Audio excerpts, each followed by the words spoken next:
ये कहानी है मिस्टर गुप्ता और मिसेस गुप्ता की। गुप्ता जी थोड़े बिगड़ैल किस्म के थे और उनकी पत्नी मिसेस गुप्ता बेहद ही भोली, नियम कानून को मानने वाली।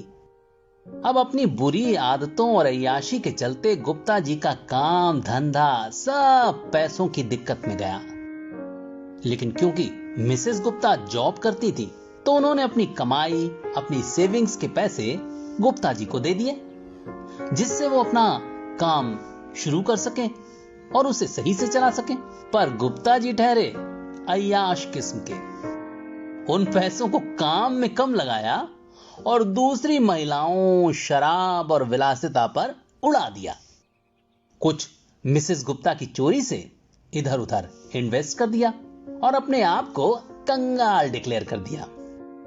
मिसेस गुप्ता बेचारी सब कुछ सहन करती रही, पर जब उन्हें धोखाधड़ी का पता चला तो उनसे बर्दाश्त नहीं हुआ कि उनकी मेहनत की कमाई और उनकी सेविंग्स का पैसा गुप्ता जी दूसरी महिलाओं पर उड़ा दें या फिर उनसे चोरी करें।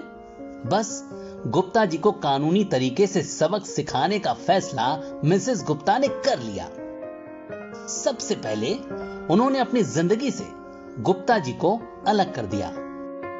एक अलग मकान लेकर अपने बच्चों के साथ उसमें रहने लगी और अपना पेट पालने लगी।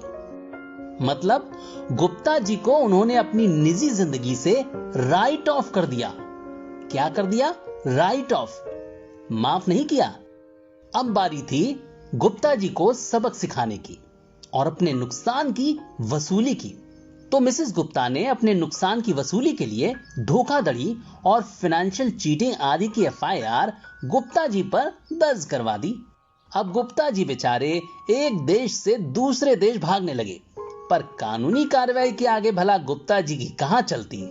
सो दूसरे देश से उन्हें ले आया गया।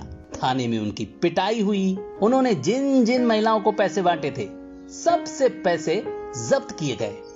गुप्ता जी ने अपनी पत्नी की चोरी से जो भी संपत्ति बनाई थी सब जब्त कर ली गई और इन सब की नीलामी हुई और फिर मिसेस गुप्ता के नुकसान की भरपाई कर दी गई और गुप्ता जी को जेल की सैर। तो ये क्या हुआ?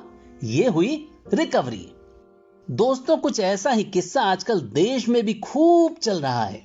आजकल आप जो राइट ऑफ को लोन माफी समझ रहे हैं वो बिल्कुल गलत है और चुनी हुई मीडिया द्वारा फैलाया गया सत्य है। राइट ऑफ एक टेक्निकल प्रोविजन होता है, इससे लोन की रिकवरी नहीं रुकती। ठीक वैसे ही जैसे मिस्टर गुप्ता के साथ हुआ। वैसे एक बात बताएं, ये बातें पता सबको हैं, मगर क्या करें जब मकसद ही हंगामा काटना हो।